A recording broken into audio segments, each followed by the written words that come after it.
Ya baik, jadi kita melihat bahwa masalah sampah ini harusnya tidak hanya pada tanggung jawab pemerintah saja gitu ya, atau organisasi, tapi menjadi tanggung jawab bersama. Kita lihat dari waktu ke waktu jumlah sampah di Bantar Gebang kan meningkat. Jadi RW sebagai pelaksana di lapangan yang tingkat bawah tentunya ingin menjalankan program pemerintah di dalam hal ini Pergub 77 bagaimana mengolah sampah lingkup RW gitu. Jadi melihat permasalahan yang ada, maka dari RW 1 ini mencoba berinovasi ya, meng-create bagaimana sampah semaksimal mungkin untuk tidak keluar dari wilayah. Memang itu sulit, tapi harusnya dengan keyakinan, dengan sistem yang kita tata baik gitu ya, insya Allah permasalahan itu selesai. Nah, gimana caranya ya, kami mengedukasi warga untuk memilah sampah. Jadi sampah harus dipilah dari sumbernya, kan begitu di Pergub 77-nya. Kemudian kami dari pihak RW memfasilitasi dengan penjemputan yang terjadwal. Jadi setiap Selasa, Kamis, Sabtu itu kami jemput. Itu nanti akan kami olah di bank sampah ya. Nah, tetapi dalam perjalanannya harus ada inovasi-inovasi bagaimana sampah yang sudah terkumpul ini harus kita kelola. Bukan hanya memindahkan sampah dari rumah lalu ke bank sampah, tidak, tapi harus kita kelola fungsi bank sampah sebagai reuse, reduce, recycle itu harus berjalan. Karena itu kami di bank sampah Berkah Sri Kandi ini kami jadikan sebagai inovasi dan riset bagaimana kita dari waktu ke waktu harus punya pengembangan pengelolaan bank sampah. Dalam perjalanannya yang tadinya warga mengumpulkan sampah terpilah, karena wilayah RW cukup banyak, cukup luas ya, jadi kami kembangkan dengan kami membuat kandang-kandang maggot di warga. Jadi jika ada warga yang berkenan, lalu kami buatkan kandang maggot. Jadi sampah itu tidak harus dikirim ke bank sampah, tapi kita memberikan edukasi ke masyarakat. Mereka harus bertanggung jawab, sampah yang dihasilkan harus bisa dikelola. Karena itu kami berikan maggot. Nanti warga hanya tinggal memberikan makan maggot. Dari pihak bank sampah nanti hanya mengontrol aja ketika maggot itu sudah mulai masuk prapupa gitu ya, atau sudah besar, nanti kita ganti dengan baby maggot. Ini salah satu cara juga. Jadi selain warga memilah yang harus dikirim ke bank sampah kalau dia wilayahnya dekat dengan bank sampah. Tapi kalau jauh ini kan memerlukan SDM, memerlukan waktu juga. Nah, tapi kalau kita titipkan maggot di warga gitu ya, satu kandang maggot bisa menampung sampah dari 5 sampai 6 kepala keluarga. Kita program ini tidak terburu-buru, tapi harus meyakinkan ke warga. Kadangkala orang bicara sampah akan mengatakan bau gitu ya. Nah, di sini kita buktikan, kita ada pengelolaan ayam petelur, di mana itu makanannya dari hasil fermentasi sampah organik gitu ya, dan ternyata tidak bau. Ya, ini inovasi kami yang terbaru mengenai pengelolaan sampah organik yang kita manfaatkan pengelolaannya dengan budidaya ayam petelur. Ada 3 keuntungan nih kalau kita budidaya ayam petelur. Selain ayamnya juga bisa menghabiskan sampah organik yang kita lakukan dengan proses fermentasi selama 5 hari. Lantainya itu yang dari sekam, dari kotoran kambing gitu ya, itu dalam 3 bulan kita ganti dan itu akan menjadi pupuk organik. Jadi bisa jadi pupuknya kita dapat, kemudian telurnya juga kita dapat gitu ya, dan insya Allah ayamnya pun sehat, dan kalau emang sudah masanya produktifnya sudah habis, itu akan kita ganti, jadi dagingnya bisa kita nikmati. Nanti bisa kita saksikan bahwa kita budidaya yang petelur juga tidak bau gitu ya. Minumannya juga kunyit, temulawak, jahe, jadi kuteja. Jadi benar-benar terjaga. Sebetulnya yang terpenting adalah bagaimana tata kelola pemeliharaannya. Itu yang bisa meminimalisir baunya gitu. Ya, saya rasa itu saya berharap bahwa sampah ini menjadi tanggung jawab kita bersama.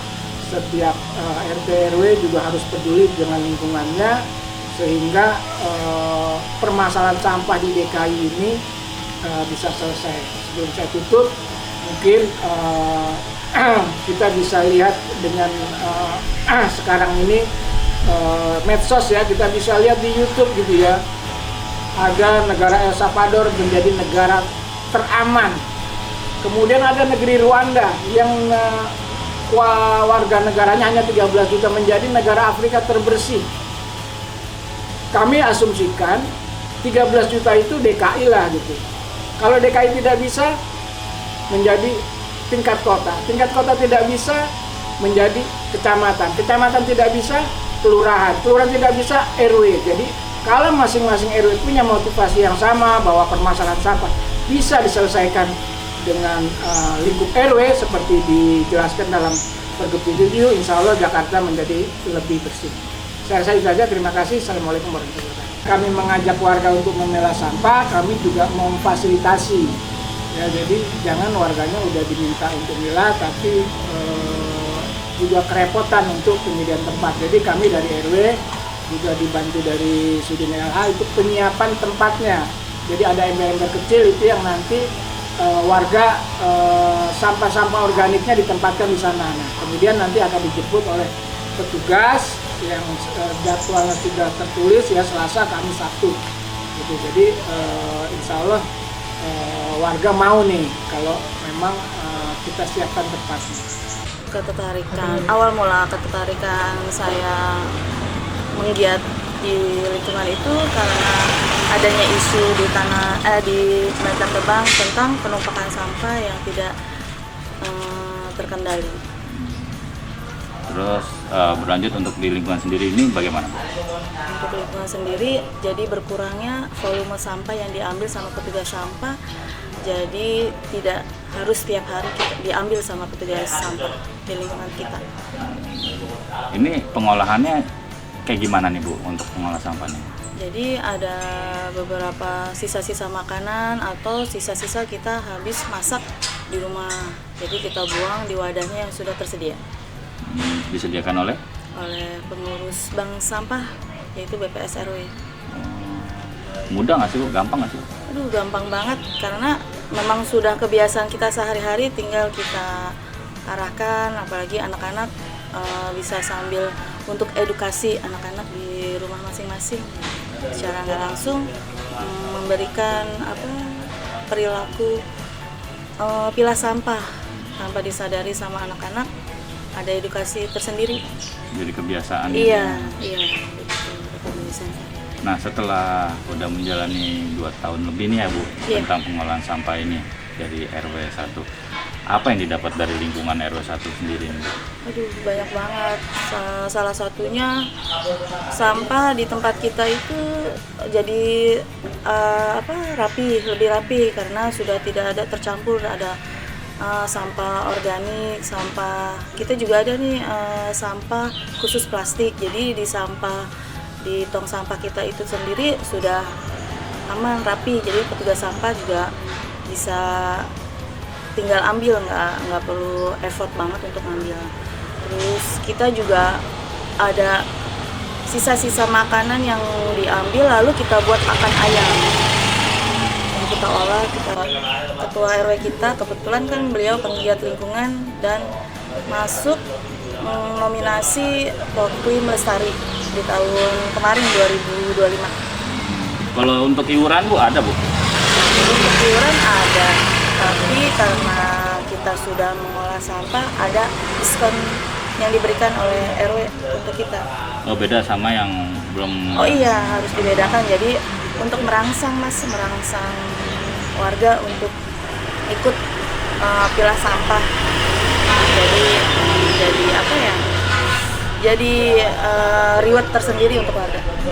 Tapi ini mayoritas warga jadi penggiat pengolah sampah gini, pengolahan sampah. Iya, apalagi kemarin ada kejadian longsor ya, yang pas Idul Fitri Ramadan ya. Itu jadi titik balik ke kita. Ternyata pas pembuangan ke sana ditutup.